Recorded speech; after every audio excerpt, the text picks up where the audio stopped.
Where were you before you woke up this morning? Pause for a moment and truly consider the question. It is a void, an absolute non-existence. There was no darkness, no silence, no feeling of waiting. There was simply nothing.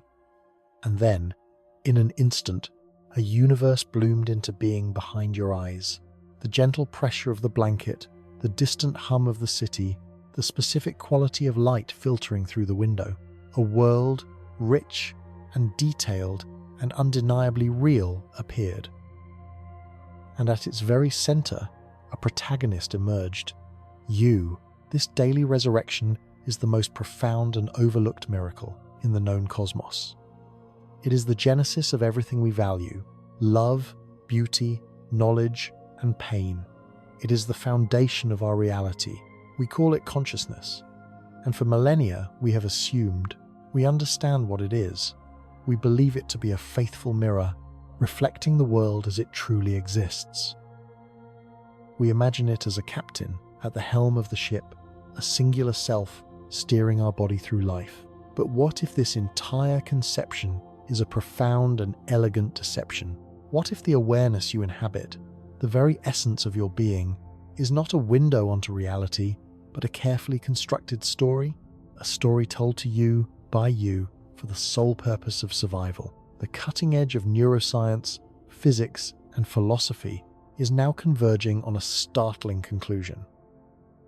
The inner world we take for granted is not what we think it is. It is something far stranger, more fragmented, and more mysterious than we have ever dared to imagine. To begin this journey, we must travel back in time, not just for decades, but for centuries, to the very dawn of our attempt to grapple with this phantom within. Ancient civilizations saw it as a soul, a breath of the divine, a ghostly passenger temporarily inhabiting a vessel of flesh and bone. For Plato, our reality was but shadows on a cave wall, our subjective experience a poor imitation of a higher, truer world. This was the first great inkling that what we perceive is not the same as what is. Centuries later, the French philosopher René Descartes cleaved reality in two, with his famous declaration, cogito ergo sum, I think, therefore I am. He established the thinking mind as the bedrock of certainty. But in doing so, he created an intractable problem, a chasm between the world of matter and the world of mind. How does the non-physical stuff of thought and feeling interact with the physical stuff of neurons and chemicals? This mind-body problem has haunted science and philosophy ever since, a ghost in the machine we have yet to exorcise. For a long period in the 20th century, science tried to solve the problem by simply pretending it didn't exist. The behaviorists declared the inner world a black box, irrelevant and unscientific. All that mattered was stimulus and response, input and output. The mind, with its messy feelings and subjective qualities, was banished from the laboratory. It was a dark age for the study of sentience, an era where asking what it felt like to be a human was considered a question outside the bounds of serious inquiry. But the ghost would not stay quiet. By the late 20th century, the cognitive revolution brought the mind back from its exile. Scientists began to map the intricate geography of the brain, that 3-pound universe of staggering complexity. They saw thoughts and emotions lighting up in the patterns of an MRI, the electrical storms of perception crackling across an EEG. The machine was no longer a ghost-haunted vessel, it was the very source of the haunting itself. And as our tools grew more powerful, the image of consciousness that began to emerge was deeply unsettling. The first illusion to crumble was the most cherished of all, the belief in a unified, commanding self. You feel like a single entity, a CEO sitting in a command center in your skull, receiving reports from your senses and issuing executive orders. But this central command is nowhere to be found. To understand why, we must look at one of the most bizarre chapters in the history of neuroscience, the split brain experiments. In the mid-20th century, surgeons developed a radical procedure to treat severe epilepsy. They would sever the corpus callosum, the thick bundle of nerves connecting the brain's two hemispheres. The procedure was remarkably successful at controlling seizures. Patients seemed, on the surface, entirely normal. They could talk, walk, and live their lives. But a psychologist named Roger Sperry, along with his student Michael Gazzaniga, suspected something was amiss. They devised a series of ingenious experiments to talk to each hemisphere of the brain separately. Imagine a patient sitting in front of a screen. A word is flashed to their left visual field, say, key. This information travels only to the right hemisphere of their brain. The right hemisphere controls the left hand, but critically, in most people, it has almost no capacity for language. When asked what word they saw, the patient, responding with their language-dominant left hemisphere, would insist they saw nothing at all. The left brain, the one that does the talking, was completely blind to the word. It was telling the truth from its own perspective. But here is where the mystery deepens. If the patient is then asked to reach under a divider with their left hand and pick out the object they saw, their hand, guided by the non-verbal right brain, will unhesitatingly pick up the key. The most astonishing part is what happens next. When the experimenter asks the patient why they are holding a key, the left hemisphere, which has no idea why the left hand acted as it did, doesn't simply say, "I don't know." It invents a story. It might say, "Oh, I was just looking for my house key earlier." This phenomenon, which Gazzaniga calls the interpreter module, is a storyteller, a spin doctor, residing in our left brain. Its job is not necessarily to be right, but to create a coherent narrative, a plausible explanation for our actions, feelings, and thoughts, even when it has no access to the true reasons. What these experiments revealed was not one mind, but two, cohabiting in a single skull. And one of them, the one with the power of speech, constantly generates a story that it presents to itself and to the world as the unified, rational basis for its existence. This suggests something profoundly disturbing. Your feeling of being a single, rational I might be nothing more than the voice of this interpreter. It is a press secretary for a vast, silent government of unconscious processes, neural subroutines, and competing impulses. It takes the chaotic, often contradictory outputs of the wider brain and weaves them into a smooth, sensible story. The story of you. You are not the captain of the ship. You are the ship's narrator, reading from a logbook whose most important entries were written by a crew you will never meet. Let's use an analogy to grasp this more fully. Imagine your consciousness is not a single, brightly lit room, but a grand, ancient theatre. Most of the theatre is in complete darkness. In this darkness, thousands of unseen workers are constantly active. There are set designers building the world you perceive, scriptwriters drafting your emotional responses, lighting technicians, preparing your focus, and an entire orchestra of instinctual urges, playing a score you can barely hear. You are not the director, nor are you even an actor on the stage. You are the spotlight operator. Your attention is a single beam of light, and you believe the small circle it illuminates is the entire play. The spotlight darts from one actor to another, a thought about work, a sensation of hunger, a memory from childhood. And the interpreter module, sitting in the narrator's booth, sees this sequence of illuminated moments and confidently proclaims, "I chose to look at that memory. Then I decided to feel hungry." It creates a causal link where none may exist, a fluid narrative, from a series of disconnected snapshots. The illusion is that the spotlight is in control, when in fact it's being guided by the unseen activity in the theatre's cavernous darkness. This leads us to the second great illusion, the illusion of free will. We feel we are the authors of our actions. You decide to lift your coffee cup, and so you do. The thought precedes the action. It seems self-evident. But in a landmark experiment conducted in the 1980s, neuroscientist Benjamin Libet challenged this fundamental assumption. He wired subjects to an EEG to measure brain activity and asked them to perform a simple task: flex their wrist at a moment of their own choosing. They also had to watch a special clock and note the exact time.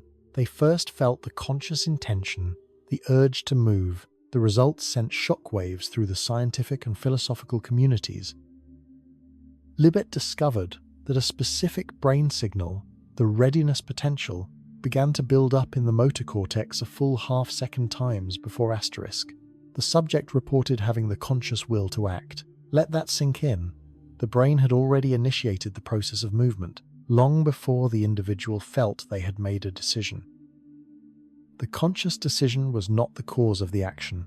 It appeared to be one of the last steps in the process, a brief notification that an action was already underway. Subsequent, more technologically advanced studies have confirmed and even extended Libet's findings, showing that brain activity can predict a person's decision by as much as 7 to 10 seconds. The conscious experience of choosing is more like a delayed echo of unconscious neural processes. Your brain makes the decision, and then your conscious mind is informed of it, at which point the interpreter module promptly takes credit, saying, "I did that." Think of it like a king who believes he rules a vast empire. Every morning, his advisors come to him and present a single decree that they have already drafted, researched, and prepared for implementation. The king signs the paper with a flourish and proudly declares, "My will be done."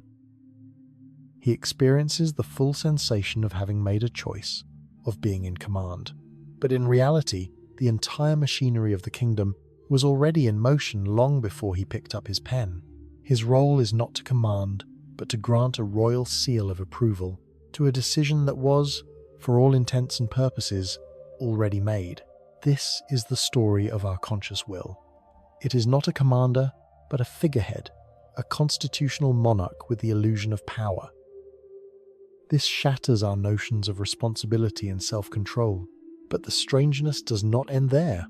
We must now confront the very texture of experience itself, the raw feeling of existence. This is what philosophers call qualia, the subjective qualities of experience. The redness of red, the sharp pain of a sting, the ineffable sadness of a piece of music. Science can explain the physics of light waves entering your eye and the neural signals that travel to your visual cortex. But it cannot explain why this process should feel like anything times at all. Why isn't it all just information processing in the dark? This is the hard problem of consciousness, a term coined by philosopher David Chalmers. It's the gap between the physical and the experiential. To illustrate its profundity, consider a famous thought experiment known as Mary's Room. Imagine Mary, a brilliant neuroscientist who has spent her entire life in a black and white room. She has never seen color. However, she has learned everything there is to know about the science of color vision. She knows every detail about the wavelengths of light, the firing patterns of retinal cones, and the brain processes that correspond to seeing the color red. She knows, intellectually, everything there is to know. The question is, if Mary is finally released from the room and sees a red rose for the first time, does she learn something new? The overwhelming intuition is yes, she does. She learns what it is times like asterisk, to see red. This subjective experience, this what it is likeness, is a form of knowledge that seems to exist outside the purely physical facts of the world. It's a ghost that even the most rigorous materialism cannot seem to capture. Our entire conscious world is built from these qualia, and science, for now, stands before them in silent incomprehension. Our perception of a rich, seamless world is yet another magnificent fabrication. You feel as though you are experiencing a high-definition, continuous video of reality. But your brain is not a camera. It is a master editor, and a ruthless one at that. Your eyes are constantly darting around, 3 to 4 times per second in movements called saccades. During these movements, you are effectively blind, but you never notice the blackout because your brain cleverly edits it out, stitching the stable snapshots together into a seamless film. Furthermore, the level of detail you think you perceive is an illusion. Your visual focus is actually quite narrow, like a tiny island of clarity in a vast ocean of blur. Your brain uses memory and expectation to paint in the periphery, creating the convincing impression of a fully detailed scene. You are not seeing the world, you are seeing your brain's best guess, its internal model of the world. This model is built on a need-to-know basis. It filters out an immense amount of sensory information, presenting you only with what is most relevant for navigating, surviving, and procreating. Consider the spectrum of light. We see a tiny sliver we call the visible spectrum. But we are blind to the ultraviolet light that guides a bee to nectar and the infrared light that a snake uses to hunt in the dark. Consider sound.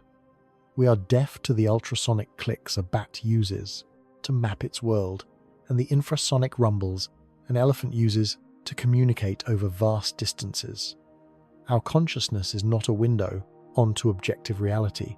It is a user interface, a desktop of icons, designed by evolution. The icons are helpful.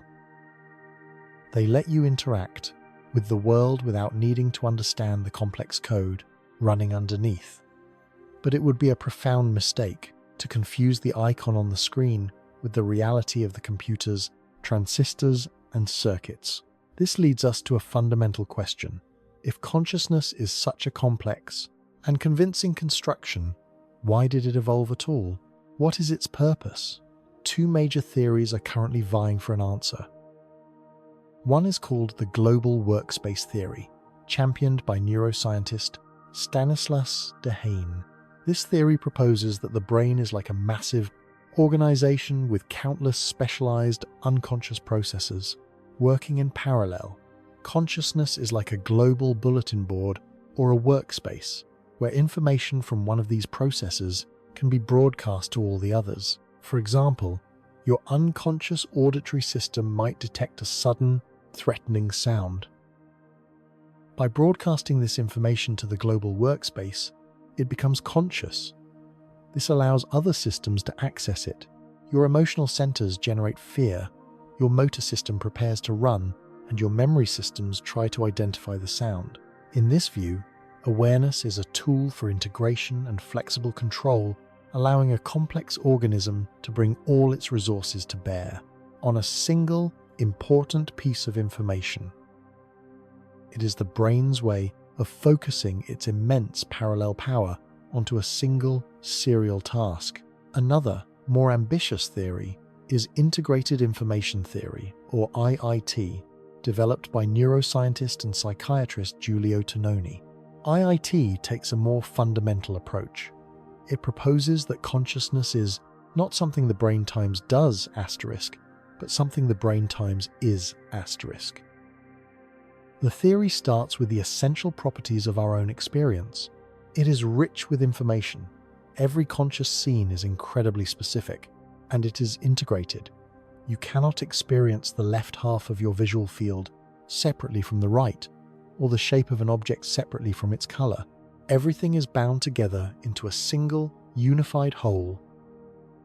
From these axioms, Tononi developed a mathematical framework to measure the amount of integrated information in any system, a quantity he calls phi. A system with a high value of phi has a high degree of consciousness. A simple system, like a thermostat or a photodiode, has very little integrated information, so its phi is at or near zero. But a system like the human brain, with its vast network of richly interconnected and differentiated neurons, has an astronomically high phi. According to IIT, this is not a correlate of consciousness. It times is times consciousness. This theory has radical and mind-bending implications. It suggests that consciousness is not limited to biological brains. Anything with a sufficiently high level of integrated information could be conscious, at least to some degree.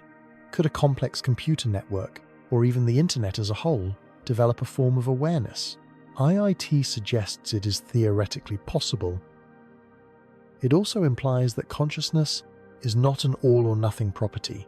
It is a gradient. An insect, a dog, a human infant.